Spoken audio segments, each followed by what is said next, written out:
I mean, let's be very clear. Nobody supports other people's right to read as much fairy porn as they want more than I do. I just think that we should be a little bit more selective about the quality of what we're intaking, you know? Hello beautiful people, my name is Vendi and today I'm going to be doing something a little different. As the title of this video indicates, I will be recommending books today, not to the general public, but to some very specific readers, and that is Justin and Sydnee McElroy. If you're not familiar with Justin and Sydnee's work, I will leave their podcast Sawbones linked in the description box below. Basically, Sydnee is a doctor, Justin is a professional internet man. Alongside his brothers, he does just about a million different podcasts, the most popular one of which I think is The Adventure Zone, which is their D&D live play. But my favorite podcast in the McElroy universe is Sawbones, where Dr. Sydnee McElroy, alongside Justin, delve into the strange and funny and sometimes kind of heartbreaking elements of our medical history. Only a couple weeks ago, they did an episode where they didn't really talk at all about medicine and did instead a sort of book club thing where they talked about the books that they've read both individually and together and just sort of gave a little bit of information about them. And at the end of that episode, they did a call for recommendations. And what sort of sparked this desire in me to recommend some books was that one of the things they had mentioned reading and pseudo enjoying was the works of Sarah J. Maas. I'm not the first person on this site that will tell you that Sarah Janet's a little bit overrated. I'm sure that I'm not going to be the last. However, this video isn't the space for that. This video is hopefully here to use the things that I sort of gleaned that Justin and Sydnee liked about those books and recommend them books that I think have all those elements just done better. So without further ado, here are my 5-ish recommendations for Justin and Sydnee McElroy to keep them away from the bad fairy porn.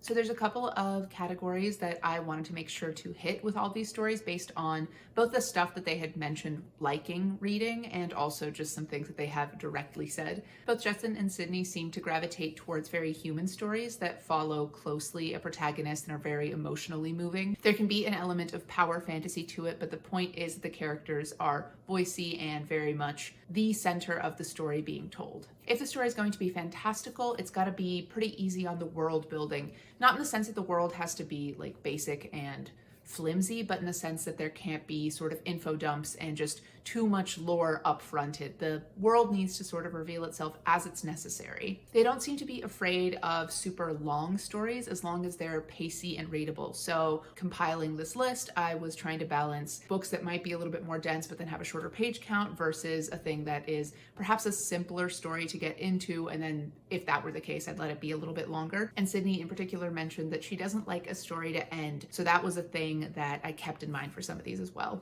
And finally, it's a thing that they didn't really mention, but it's one that I noticed based on the books that they were choosing. There has to be some degree of popular appeal to these books. Not only will this ensure there is an ease of access for Justin and Sydnee, but also for anyone in their audience should they share these books in the future. But it'll be easy for them to find people talking about it and find people to engage with about these things. And as professional internet people, that's not a thing that should be overstated. Also, popularity means that there's a greater likelihood that there's an audiobook version available, and Justin in particular mentioned that he likes to do a lot of his reading audially. So having a slight degree of popularity allows that particular medium to be open for them in terms of like the vehicle by which they read the thing. And now that we have all that preamble out of the way, let me jump right into the 5 recommendations I have for Justin and Sydnee McElroy. So if you're looking for a story with a lot of character interrelationships, but predominantly following one flawed lead, as they take on an unjust world as an outsider and experience a tremendous amount of emotional catharsis, but never in a way that feels too heavy to deal with at any given time, I think that you should try The Murderbot Diaries by Martha Wells.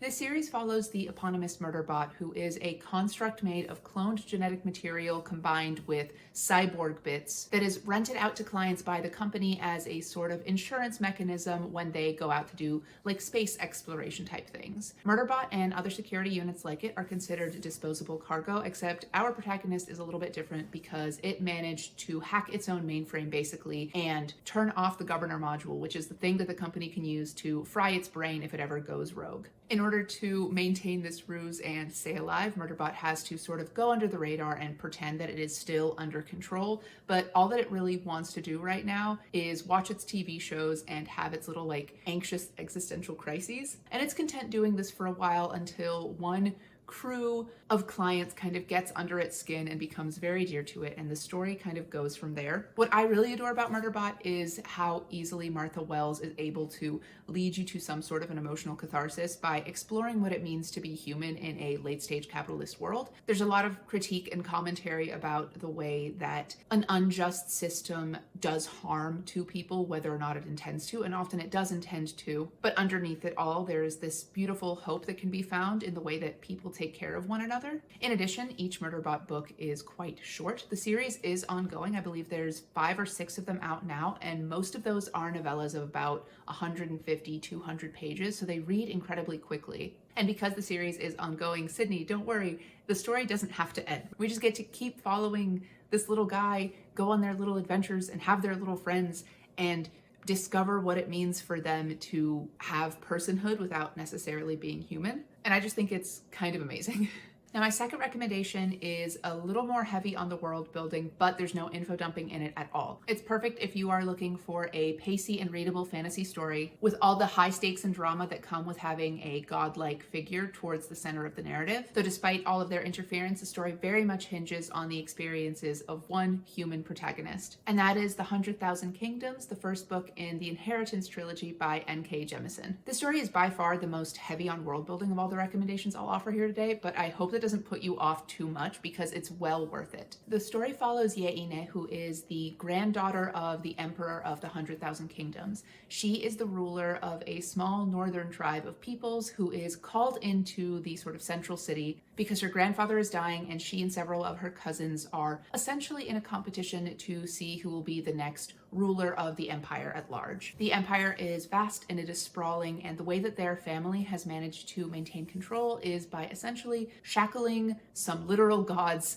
to do their bidding. Yeine doesn't really want anything to do with any of that. She was really happy with her people and protecting their specific interests. Her kingdom was looked down upon by much of the others, seen as backwards and a savage, and she was very much like, okay, that's fine, you guys can feel about us the way you want to feel, we're good over here, we're going to take care of our own. But she finds herself drawn into the palace anyway, and when she is there, she draws the attention of these godlike beings. And when she finds that her cousins, who are far more used to the court intrigue of this world, are plotting heavily against her and she is not likely to make it out of this situation alive, she realizes that allying with the gods might actually be the only way that she keeps herself and her people safe. And the story goes from there.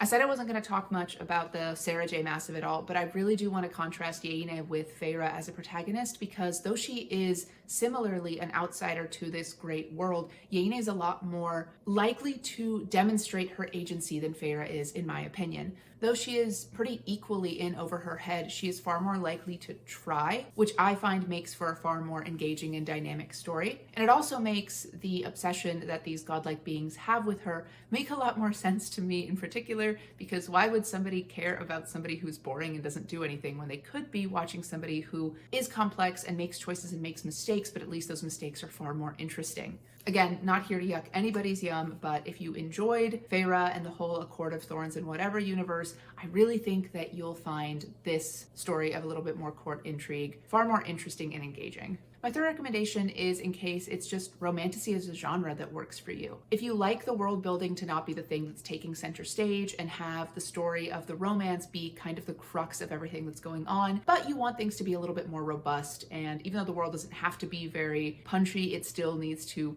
make sense and have an impact on the characters and what's going on in the overall plot.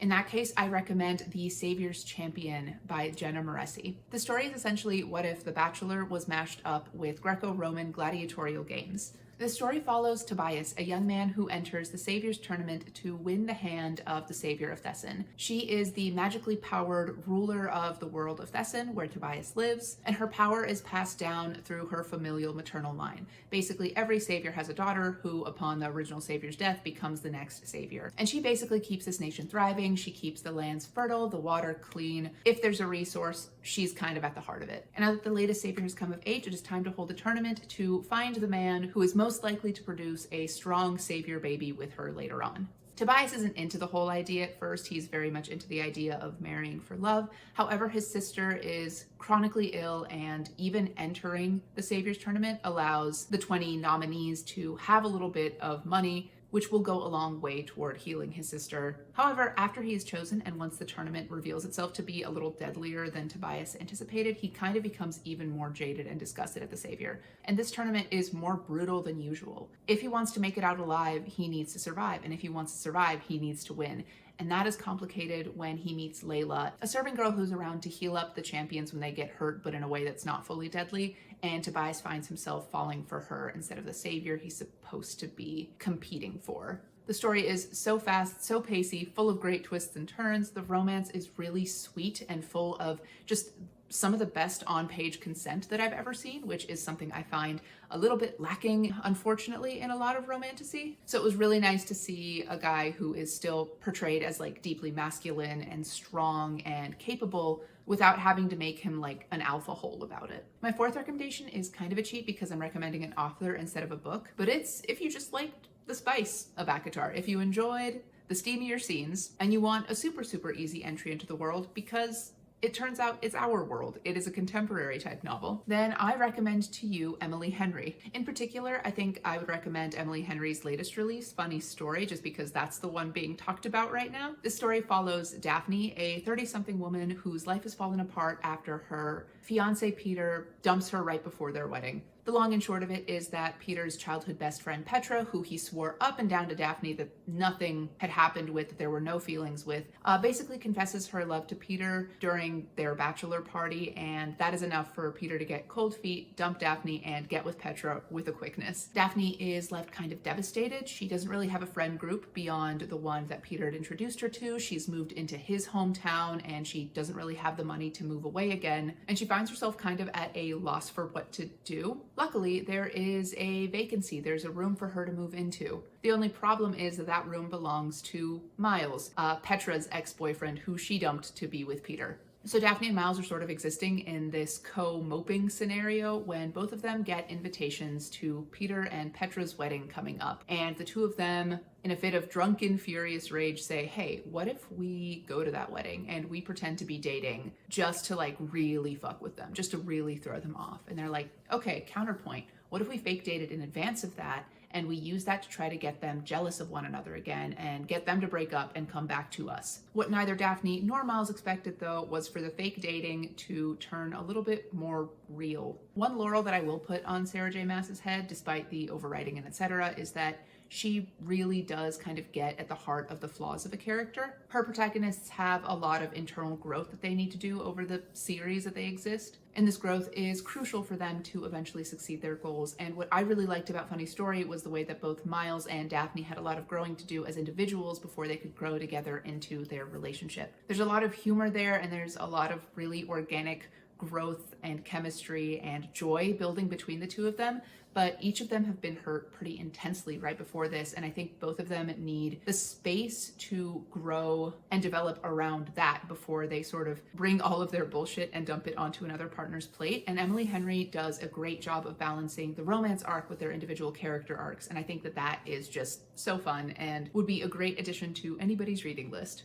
Also, if Funny Story doesn't work for you, Emily Henry as an author has a bunch of books out at this point, and everyone sort of has their favorite among them, and I've not yet heard of a book that she's written that isn't somebody's favorite of the ones that she's got. So if Funny Story doesn't work great for you, try another one. Something will click. She truly does write something for everyone. And my final recommendation, if you don't want anything much at all different from ACOTAR, if you are absolutely fine with sort of hand-waved world building, but you want something that's unashamed of being what it wants to be, something that's not pretending to be more fantasy forward and dramatic and serious than it is, and you prefer some kind of smut forward romance and you're not ashamed of it, I recommend Romancelandia's obsession, Ruby Dixon. This might be cheating because it's sort of another author recommendation, but the series that I'm really thinking of in particular for this is the Ice Planet Barbarian series. Each of those novels is a short story about a woman from Earth who's been kidnapped and crash landed onto this ice planet, basically meeting and falling in love with the alien barbarian man who happens to be her fated soulmate. Some of these books are better than others. They are all a little bit formulaic in the way that all romance a little bit is, but they are pacey and quick reads that really give a lot of character depth to their female leads as well as the male alien leads. The world grows and expands with each novel in the series, so you learn more about the world as the series progresses, only in so much that you want to. The spice is very spicy, as is traditional for Ruby Dixon, and the reason that the series captivates me in particular is because all of these romantic leads absolutely cherish one another. They are just so in awe and so in love with the other party that it just makes my little heart sing. Again, this is very much a series where if you don't want the story to be over, it doesn't have to be. A lot of Ruby Dixon's books are kind of interrelated. There is 18 books in the original Ice Planet Barbarian series, and then there is, I think, 16 to 17 books in the spin-off series of that, and there's a third spin-off that is now coming out. But the beautiful thing about the Ruby Dixon cinematic universe is that you don't need to read the previous books to understand the future books. You can read any one of these books basically as a standalone, and there's not like convoluted retroactive world building put into place to make all of the interweaving come together. And at no point does she shy away from what she's doing, which is just writing really fun romance with some speculative elements kind of sprinkled on top for flavor. And that is it. Those are 5 recommendations that I have for Justin and Sydnee McElroy. If you are not Justin and Sydnee McElroy and you are watching this video, which statistically is more likely to be true than one of them actually seeing this, I hope that you found something that you can take away from this video as well, and that some of these books will treat you well if that's the sort of thing you're looking for.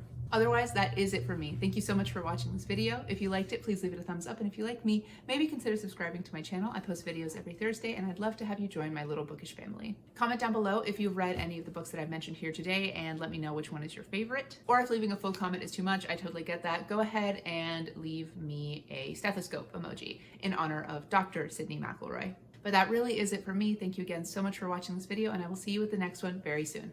Goodbye.